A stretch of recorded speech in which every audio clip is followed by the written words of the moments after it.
When the moon hangs high in the midnight sky like a cat's claw scratching down, and the wolves they do howl for they smell something foul, Mr. Whiskers has come to town. He trundles out of the dark looking for a lark. You better pray you don't catch his eye, for when he is done having his fun, you just might wish you could die.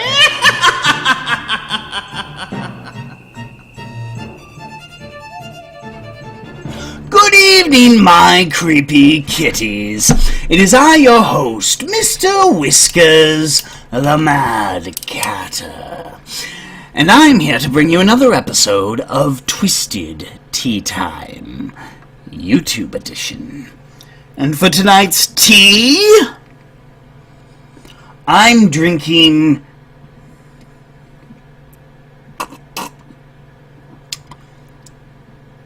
something I'm not proud of, but it gets the job done. Now, I know the thought that's at the tippy top of all of your delicious little brains, full of fear, delicious, tasty fear, and that is, Mad Catter, where have you been?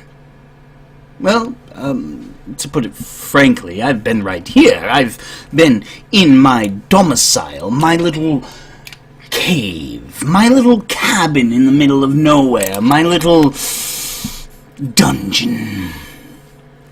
But I've also had a house guest, so getting my usual episodes, both podcast and YouTube, out has been delayed. And I am sorry for that, my kitties. I am truly and deeply sorry for that. That said, my intention... Do bear in mind I'm an agent of chaos, so my intentions don't necessarily... Ironclad would not be a good descriptor. Just saying. My intention is to get 2 videos out a week. I'm thinking one on Sunday or Monday, and then another on Wednesday or Thursday. Frankly, knowing my life and how chaotic it is, go figure, it's a flip of the coin.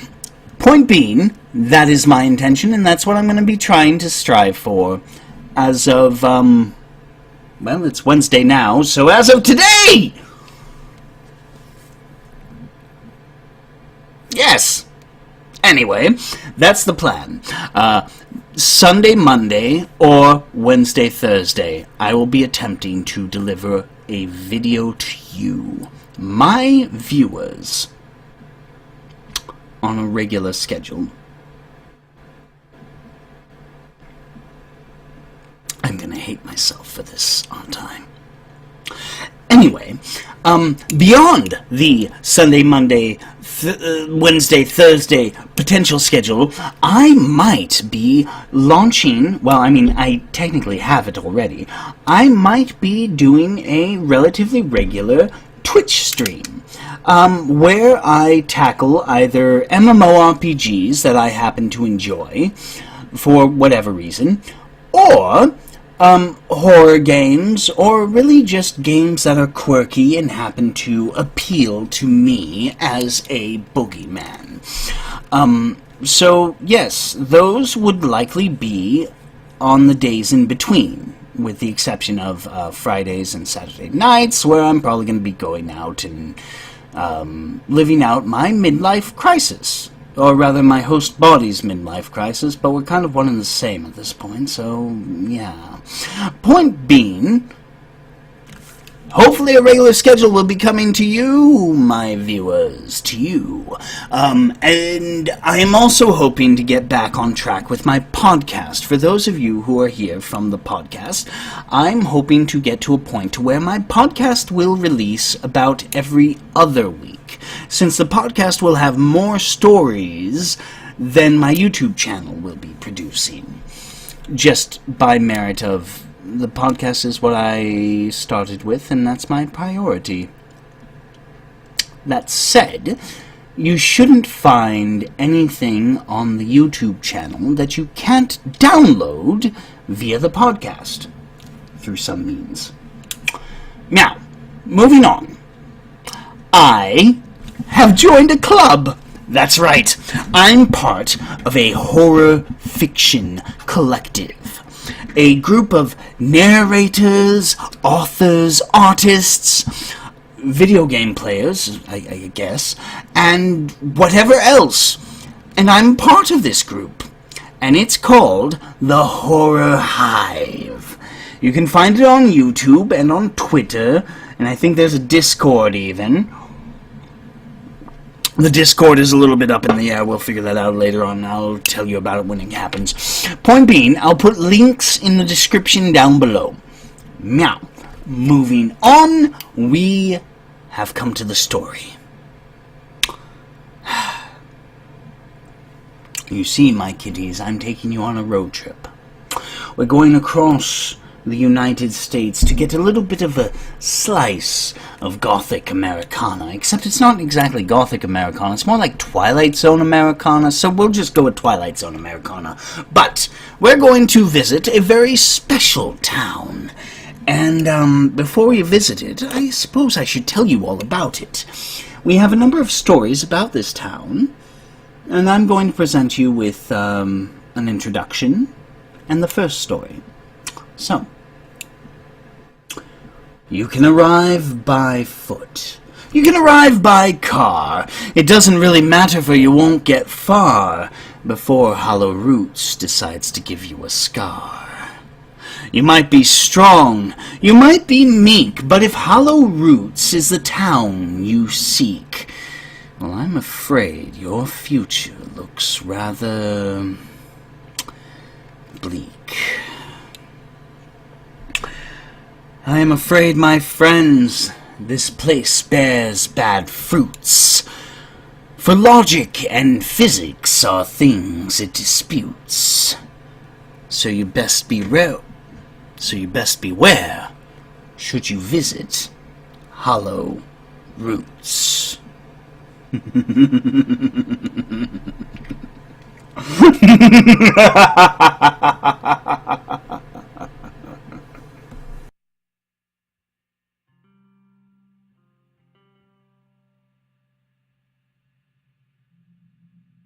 The town of Hallowroots is a sort of place that you enter, flee, and somehow end up returning to despite a lifelong promise to never go back.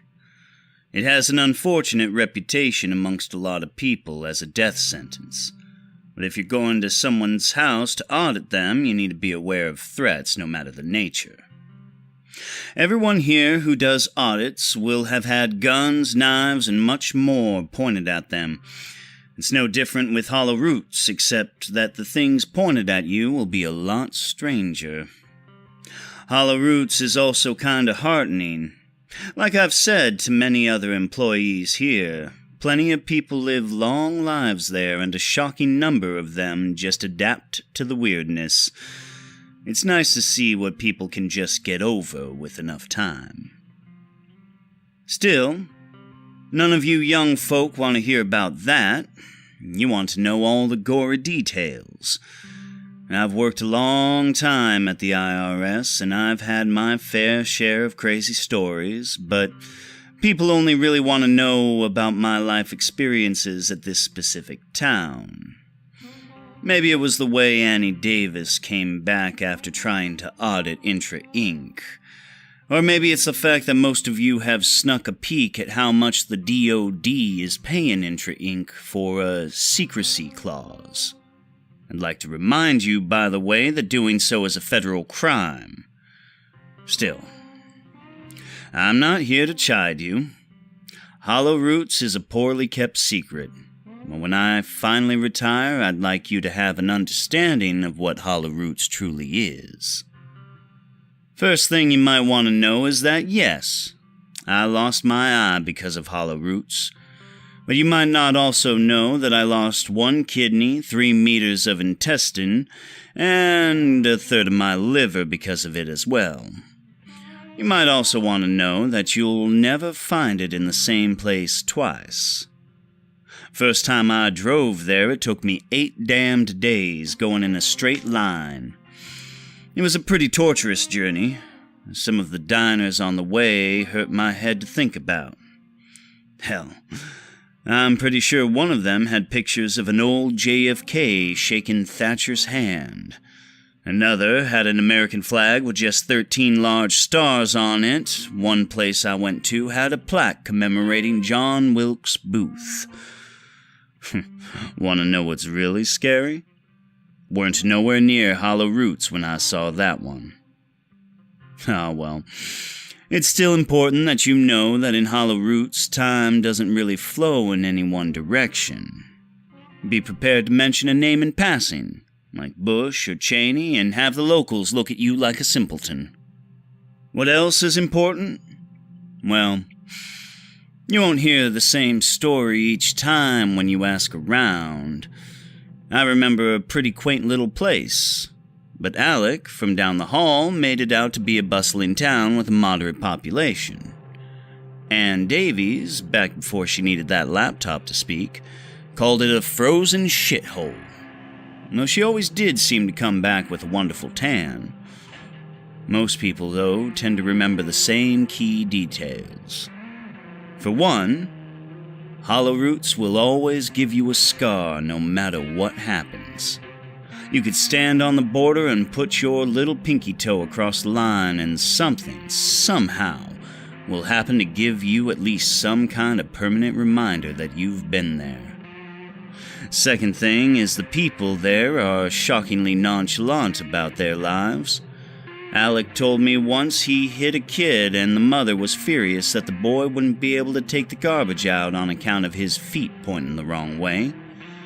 Similarly, when I drove into town, I watched a funeral where everyone was laughing and jostling each other. At the time, I thought nothing of it. But later that day, I found out it was the funeral for a kid aged 9, maybe 10. There's loads of other quirks. It's not easy to list them all. Thing is, though, no matter how weird or different it may be, we all know that it's the same place. It just presented itself a little differently each time is all. For me, it was a dry little southern town. I remembered tumbleweeds rolling from out of alleyways and across the road, and old folks sat on porches with pipes and cigars. I saw banjos and spitting jars for tobacco, and fat old women with missing teeth. It seemed kind of nice, actually, because it was a bit like where I grew up. I felt strangely happy strolling up to that small little inn in the center of town and asking for a room. I guess I'm telling you all this because it's important to let you know that it might not meet your ghoulish expectations straight away. You ain't gonna rock up and see Dracula chasing villagers. In fact, it may make you feel right at home. Just don't let your guard down. Oh, and Alec gave me a great bit of advice. He reckons some of the inns are safe places for strangers, but not all of them. It's a good thing to ask if the innkeepers are staying in the same place because they'll avoid somewhere that's likely to lose a couple of guests each night. You're gonna want to remember that one. Oh, that's right. I didn't say, did I? You will be taking over the Hallowroots accounts. I know you'll likely have plenty of reservations, and you're right, you should. I ain't lying when I say that you won't see Dracula chasing villagers, but you won't come back the same from that town either. You get yourself ready and prepared, and with a little bit of common sense, you might even find it fun. Thing you have, that I never had, is some useful advice. So heed all I've said till now, because it's gonna be necessary to staying alive. There isn't a list of things I can tell you to do or not to do, but all throughout my life I've collected stories from that place. Every time I had to go there, I took the time out to make sure I left with a new story. Some are first-hand accounts. Some are more complicated. Still, Each one of them will tell you something about the place and hopefully keep you on your toes. Value these stories, and value mine too, because mine is in there as well. Read them, hold on to them, and don't forget what they teach you.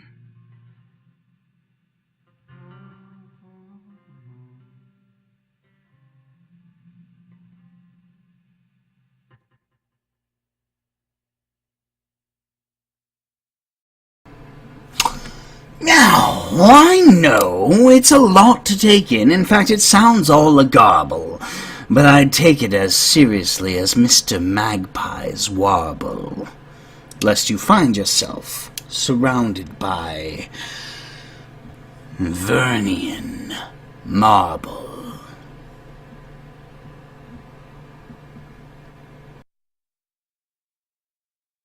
Vernian Marble by Christian Wallis. You've heard of Intra Inc., right? Everyone has. What you might not know is that Hallowroots has had a richer industrial history than you might expect. I've found the remnants of one company in some books no one had touched since 1932, and I thought that if I could get back taxes on this Roxwell Mining Company, then I'd get my boss's attention. Back then, it was all about kicking down doors and kicking ass, and there was a lot of unbridled ambition. Roxwell was my introduction to Hallowroots. It was why I went there.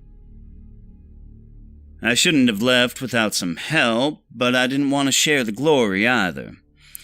It took a while to find the place on a map, but I finally took off from the West Coast on the 15th of May, and eventually found the right place on the 23rd of May. And yes, I drove in a straight line. It was disorienting and kind of confusing.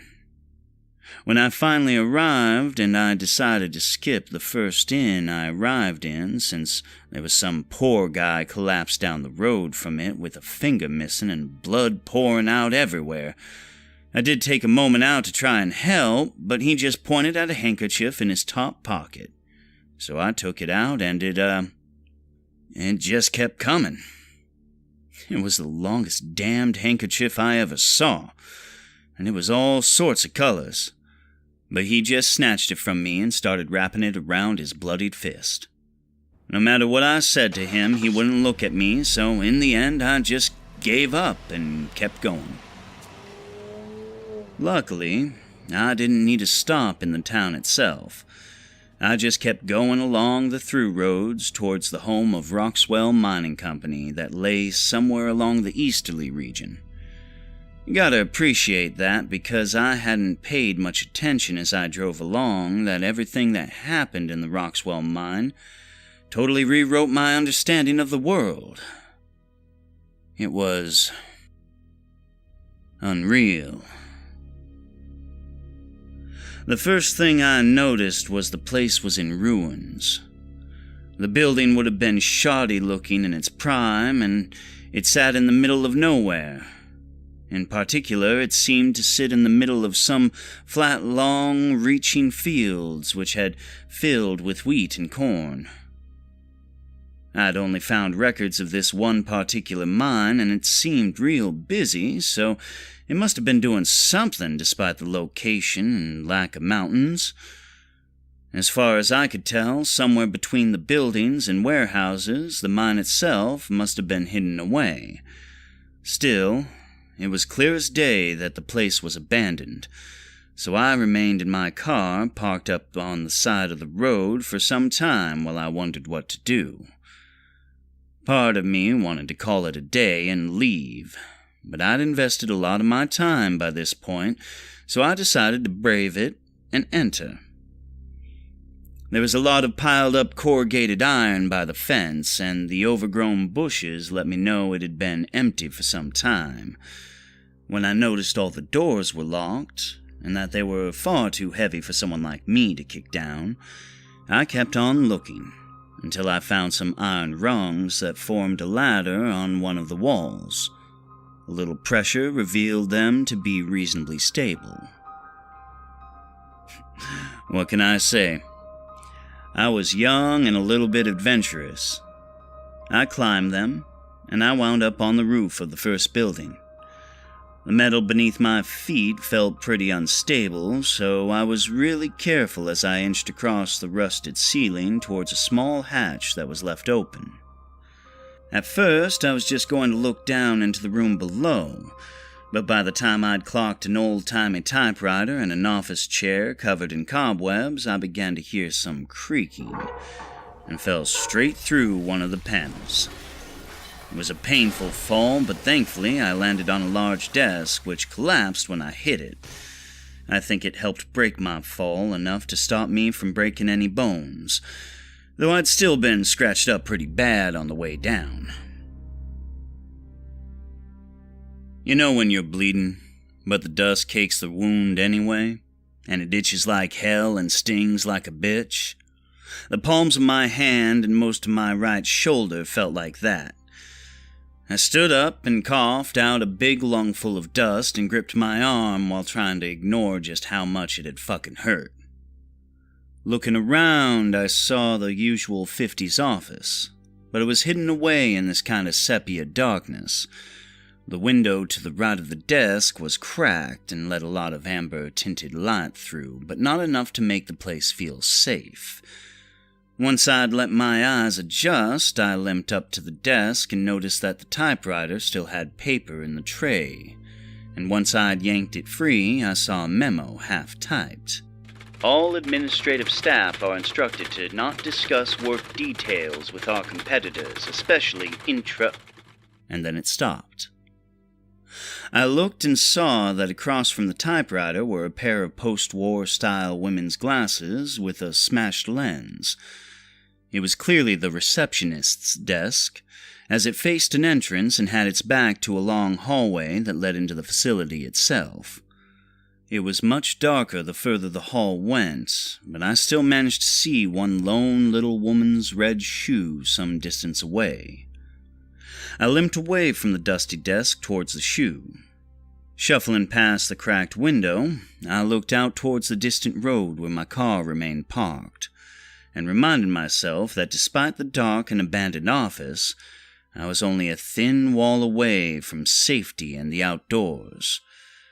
It was a bright and sunny day, too, and it helped to calm me down a little. It was a shame, then, that once I looked back from the window, I saw that the shoe was surrounded by a rust-colored splotch. Curious, I leaned down to pick the shoe up, but as I turned it around, I heard a rattle from within and saw a collection of small marble-colored rocks come tumbling out onto the floor. Most of them scattered away to the dark corners, but one fell into my hand, and it didn't take me long to realize it was actually once a toe.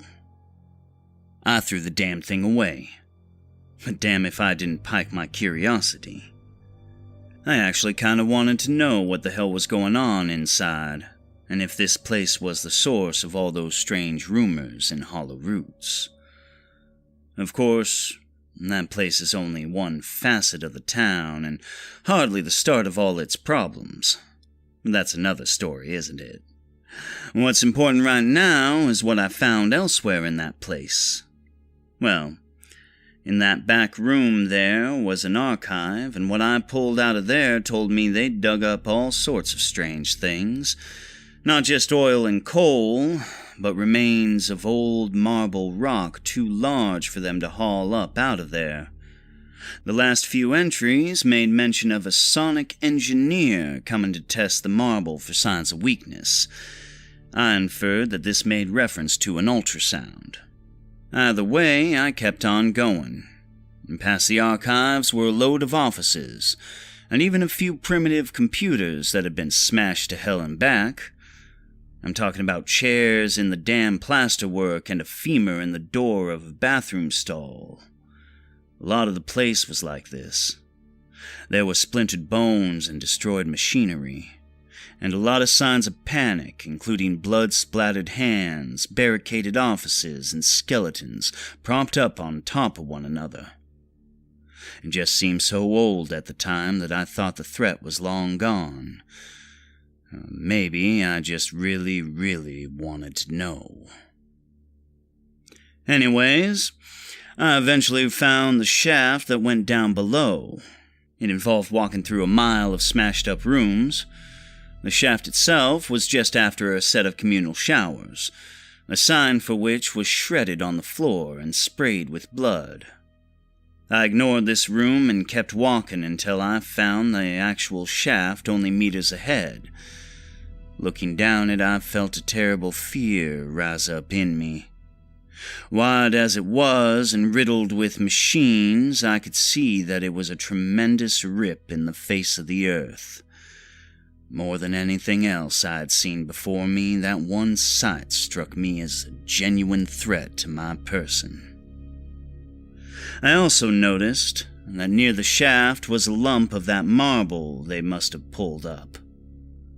Jesus Christ, such a thing has never been seen before. It was a cascade of colors that never seemed to stay still, and it was radiant even in the dark. Being near it was unpleasant, and it emitted an audible hum that didn't seem to get louder or quieter no matter where you stood. To think they'd hauled that up out of the earth was an unsettling thought, and I couldn't help but assume that it was that stone's radiations that made me feel afraid, and not the shaft itself. At the side of the large elevator that descended the shaft was a ladder. Again, I ain't gonna make excuses, so just accept that I was a moron and that particular moron went down. A lot of you will have seen me as the big honcho up top, so it might be good for you guys to know that I too have been young and stupid. Anyway, by the time I was near the bottom, I could scarcely see the top. It hung above me like a star in the distance, helped me feel safe enough to rush the last few rungs. Once I reached the bottom, I was thankful to see that there was a load of torches piled up on the ground, still charged. So I picked one up and shook off the bony hand that still gripped it. When I lit the hallway ahead of me, I saw several tunnels stretching off into the distance. Most of them I didn't pay attention to. Most of them looked like good old-fashioned mine shafts, but one of them was wrecked with carnage. Shattered metal was embedded in the rock beside skulls and grimy rib cages that were strewn along the tunnel with what seemed to be near 100 empty overalls caked in blood and dried viscera. Around about now, I started to realize I'd volunteered to be the victim in a horror film, but when I looked back up, I could only see the darkness. The ladder stretched on for a while, but there was nothing there above it. I panicked and thought I had been trapped by someone above who had covered the entrance, but just as I began to lose control, a draft washed over my face. It didn't take a genius to know which of the several tunnels was beckoning me. So I went onwards, shuffling around the empty suits and smashed pickaxes until I came to a point in the tunnel where the walls opened up to reveal a colossal chasm made of that very same stone marble. It was expansive beyond imagination. I could not see another wall or roof in the place, except for those that surrounded the arch from which I had emerged. For a moment, I remained fixed on the spot, unsure of what to do when a most peculiar filament rolled down from the darkness above. It lay ahead of me by about a foot and dangled precariously at head height while shimmering in the light of my torch. I was transfixed for a moment when I noticed another hanging low beside it. I shone my light upwards and saw that the darkness above was riddled with this complex web of 1,000 strings made visible only by my torch. And then another strange thing happened. In the darkness high above the webbing, I saw a red and smoky shape convulse just beyond the veiled abyss. It seemed almost fluid, but it was also clearly solid. It reminded me of fabric in the ocean, or perhaps like a quivering and billowing drop of velvet red ink dropped into black water. I stared at this mesmerizing fleshy movement when, from further above it, some lights started to glow dimly. Suddenly they flashed much more brightly, and there was a shimmering, symmetrical kaleidoscope of bioluminescence, and it dawned on me that I was staring at some sort of colossal thing most reminiscent of a jellyfish. It floated up in the air like the entire place was the deep ocean, and I couldn't help but revel in the beauty of it all. This thing was at least 50 meters across, and I could see that its tendrils dangled beneath it while it floated alone in the abyss. It was really beautiful. And then its lights went off, and I could see it no more. For a moment I felt sad, but I pushed this aside to appreciate the glory of what I had just seen. It was a most strange but enchanting creature, and the knowledge that such an unknown variable could exist was an awe-inspiring discovery that reaffirmed within me some spiritual hope. I wanted to see it again, but as hard as I tried to reach up with my light, I could only glimpse bits of its red and fleshy underbelly. I breathed a sigh of relief and happiness when, for a moment, I saw the bell flare up and glow faintly like it had before. Once again it flashed suddenly and revealed itself in a glorious halo. But my feelings of joy lasted only a moment, for I saw something else in the darkness, a gaping maw and white eyes that possessed no intelligence, but whose cornea bore scratches as thick as my arm. I saw the jellyfish swallowed whole in an instant, and watched the tail of the predatory beast whip past me by no more than 15 feet. It was neither a fish nor a squid, nor really anything anyone would have ever seen before. It just was. It was a skittering mess of legs, fins, and teeth that was large enough to dwarf the Empire State Building. And it, too, lit up to reveal that this abyss was colossal, and that it was not alone. It, and many others like it, and the jellyfish it had just eaten, bobbed up and down and swam through the air between the ruins of a city carved from the stone of the floor and the walls. I caught only glimmers of towering turrets with cephalopod tentacles coiled around the base, and of glowing eyes set within the darkness of strange and hollow temples. Each step of each building must have been 30 or 40 meters high, and the buildings themselves were simply too large to make any rational sense, even if their architecture was somehow instinctively familiar. This city was at once classical and modern. There were aqueducts broken and overgrown with strange and writhing growths, and walkways that crumbled onto the floor below. There were pillars and columned ruins that held images of things I could not quite see, and for this I am rather thankful. And it all seemed to glisten in that shimmering, luminescent marble. And all of it, every inch of it, was infested with the strange and physics-defying life. I cried with madness, and remained there for some time until I found my stomach started to feel light, like the moment when you dangle over the edge of a roller coaster. I noticed also that my coattails rose behind me, and my feet felt like they made less and less contact with the floor beneath me.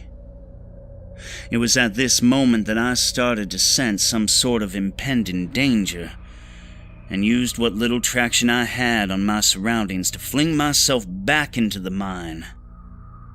As I passed through the air, I grew increasingly weightless, and for a second, I felt like I was floating. But as soon as I crossed the marble arch back into the mine itself, I collapsed with my usual weight. I don't remember much of what followed. Not really. I do have strong memories of reaching the top of the shaft and realizing that the tunnel curved in such a manner that the light above me was obscured when I was below, meaning that I had no need to think I was ever trapped. I also remember struggling through the endless hallways back into the entrance where I fell through the window near the receptionist's desk. I wanted a quick way out, and that seemed to do, but I don't remember driving home. Nor do I remember the date and time of year when I returned. But this was all a long time ago, and it was the very first of many other visits in my lifetime. Like I said, Hallowroots isn't that dangerous a place, you just need to be careful. Like this story, it will reveal as much as it conceals, and it will never let you feel safe or secure in any meaningful way. Just don't be an idiot like I was, and don't think that the laws of reality will keep you safe. Epilogue. If you're still curious, though, I lost my eye while staying in the Moonlight Inn. Some of its permanent residents have a perverse understanding of the old saying, it's all fun and games until someone loses an eye. I kept telling them that the saying didn't confirm a desired unit of fun. I lost a third of my liver due to alcoholism after my first trip. I know that's cheating, but I feel like it counts. A kidney of mine was borrowed by some rather unpleasant fellows who ran a butcher's shop in town, but who were later chased out by unhappy residents. And the 3 meters of intestine? I'll just say that Intra Inc. hate their tax audits, and that you should never drink the coffee they give you.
Well, my creepy kitties, it appears that our protagonist, our introducer of introductions, had a rather interesting experience in Hallowroots. And by interesting, I of course mean, well, something in the spirit of the Chinese curse, may you live in interesting times. Point being, he went to Hallowroots multiple times, and he done got fucked up. Now, alas, my friends, the time has come. I am afraid that our first story is done. In fact, I'm afraid that I must fly. But don't worry, I'll be back. Until then, goodbye. Good night, my creepy kitties, and pleasant dreams.